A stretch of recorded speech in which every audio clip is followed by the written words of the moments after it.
Hey everyone, it is Misty and I'm so excited to share today's project with you. I'm calling this quilt Garden Trellis. It's kind of Jacob's Ladder inspired and it is a lot of fun to make. So let me show you how.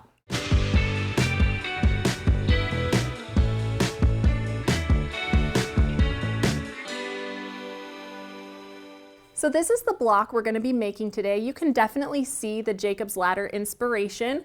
And as you can see in the quilt behind me, I've just set those straight together. And I love this kind of beautiful stained glass effect. And with these Jason Yenter fabrics, it just works perfectly. So up first, you're going to need to grab a package of 10-inch squares. And I use this beautiful collection called Dear Clara by Jason Yenter for In the Beginning. And this is such a fun collection because it's inspired by Clara Driscoll, who was the head of the Tiffany glass, the Tiffany girls in the late 1800s, and I just thought it was so fun that he used her as his inspiration for this line. In addition to that, you're also going to need one package of 10-inch background squares, and I'm just using black. You're also going to need some of that same color for your first little inner border, and so that's this black. You'll need 2/3 of a yard of that, and then for your outer border, you're going to need 1 1/8 yard. I use this beautiful stained glass print. I use the same for my binding, which is 3/4 of a yard, and then also for the backing, which is 5.5 yards with a vertical seam. In addition to that, you're going to need a squaring ruler, either a block lock or a clearly perfect slotted trimmer. We're just going to square it down to 4.5. So let me show you how to make it.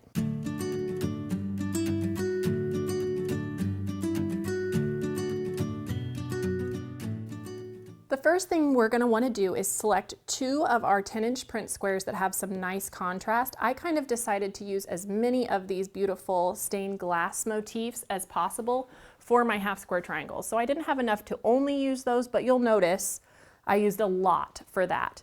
And so we'll pair both that print and our contrasting print up with a 10-inch background square. So we're going to place those right sides together.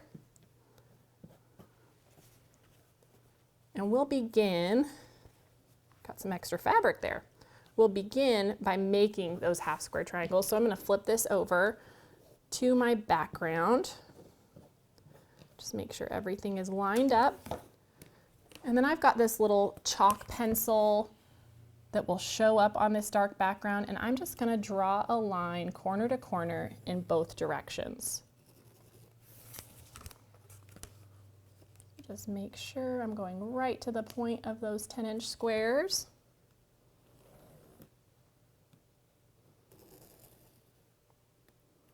There we go. And so now that I have that marked, I'm going to take this to the sewing machine and also a 1/4-inch seam on both sides of each of those drawn lines. So let's go ahead and do that.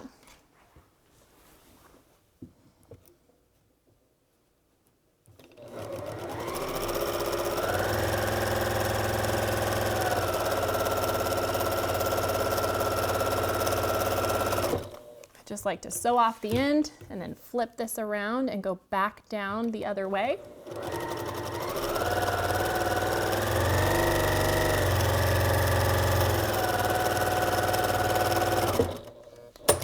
And then now we'll do the same thing on that other drawn line.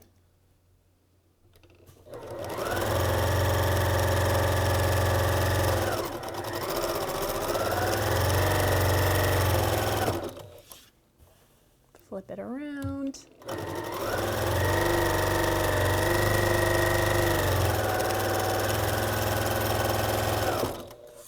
Okay, there we go. You can see that I've stitched on both sides, and so now I can just take my ruler and I'm going to begin by laying this right along the edge. Since this is 5 inches, I know that's going to be cutting this right in half. And then I'll lift and we'll cut this way as well. If you have a rotating mat, this is a great time to use it, but if you're just careful and don't shift your fabric, you don't really need it. And so then now that I have all of those separate, oops, make sure here, yep, then we can come back and cut on those drawn lines. And so then that's going to give us 8 individual half square triangle units, and we're going to need all of those for this block.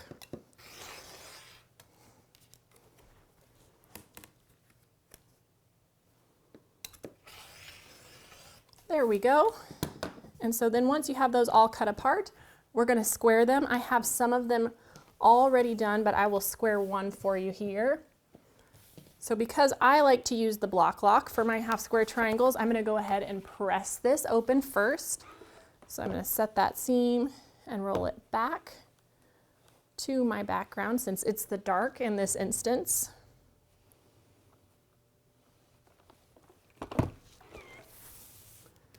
And then we will take our block lock. If you've never used this before, there's kind of an etched little notch in here. And so it's going to hook on to that center seam. And the writing where it says block lock is always going to be on the light side if you've pressed to the dark. So those are little things that I watch for to make sure I have it on here correctly. And then now I'm just going to trim this off.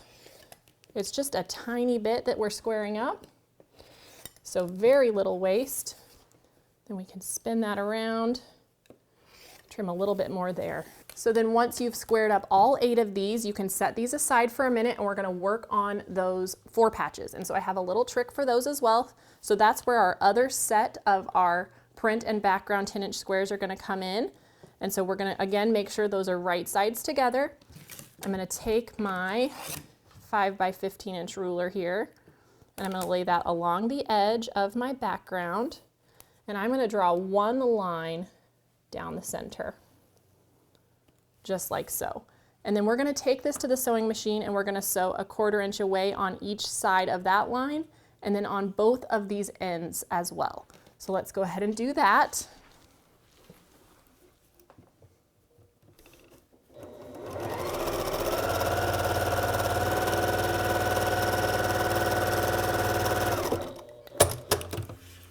This is just a great little hack to make a bunch of 4 patches a little bit faster.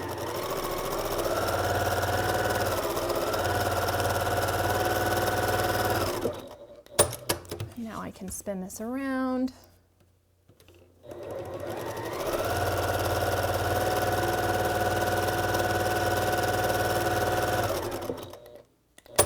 One more seam here.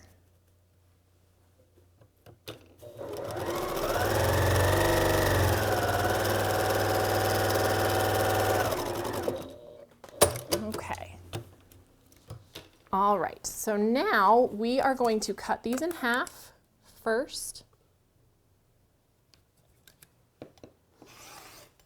And then we are going to measure in 2.5 inches from the edge of our fabric so that we're going to cut these into 2 long strip sets as well. And you'll see how that looks when we open it up. And we'll do the same thing on this side.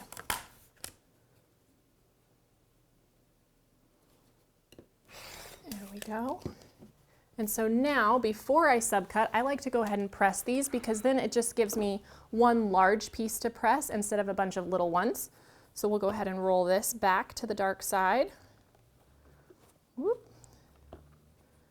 My iron wants to catch there. There we go.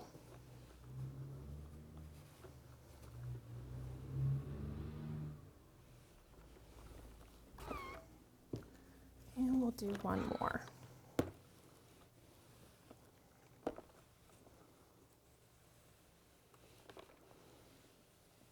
All right, and so again, I've prepped a few of these ahead, but I'm going to place these now with the opposite sides touching. And so you can see I'm going to nest up this seam in the middle here, just like so, just kind of feel across. And then now, just like I did before, I'm going to mark my center line.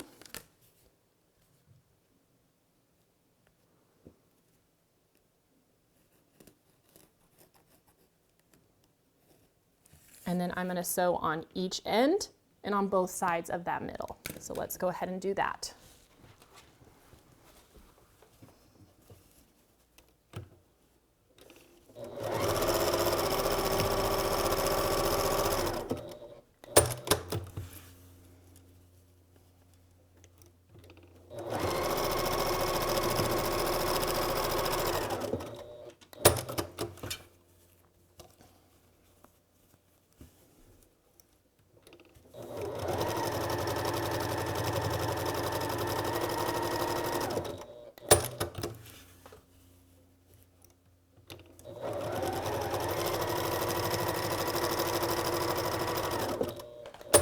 There we go. And so then we can cut this in half again. And then we can measure in 2.5 from the outer edge.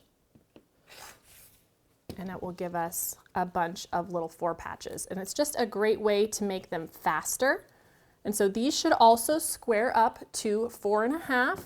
And so you can just use your ruler, or even the outer edge. This block lock is 4.5. So if you just sit that on there, you could also square it up with that. I have all of those ready to go. So I'm just gonna move this out of the way. And so now we're gonna assemble this into quadrants. So I've got some of my half square triangles here, and those are gonna point in towards the center. So I want the prints to come in, and then we'll bring our little 4 patches. And on these, I want the background to chain through the middle. And so I want the prints to be touching. Those are the little things I kind of watch for. You're gonna make 4 quadrants or little units just like this. So let's go ahead and sew this one together now like a 4 patch. So we'll take this to the machine.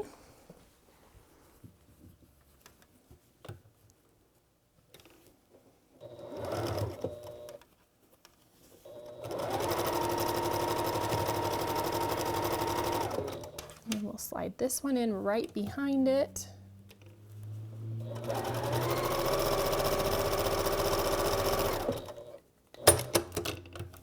And we'll open this up. This is the time to double check, make sure everything stays lined up and it didn't magically shift when you walk to the machine. That happens to me all the time. And so then the only thing I need to watch is that that center seam will nest. So I'll take a few stitches and then make sure those seams are going in opposite directions. And then I can just cruise down.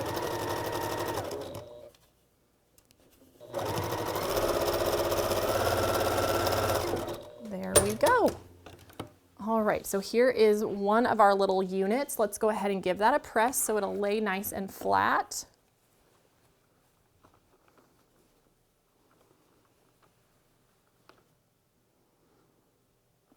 There we go. And so in that exact same way, you're going to go ahead and you're going to make 3 more so that you have a total of 4. And then we are going to spin these so that our background on the half square triangle is touching, just like so. And then you'll sew these quadrants into one big 4 patch, and it looks just like that when you have it all done. And I really love this block because you kind of get this kind of deconstructed shoe fly with the Jacob's ladder. It's just a really, really fun look. And then when you place them all together, it's just 1, 2, 3, 4 blocks across by 5 down. We've put a little 2.5-inch inner border and finished it off with a 4-inch outer border. It finishes at 75 by 91. I quilted it with this fun orange thread, and the pattern is called Merrily.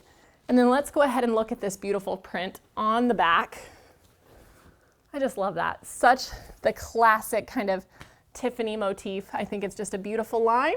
So I hope you guys enjoyed this tutorial on the Garden Trellis quilt, and I'll see you next time on At Home.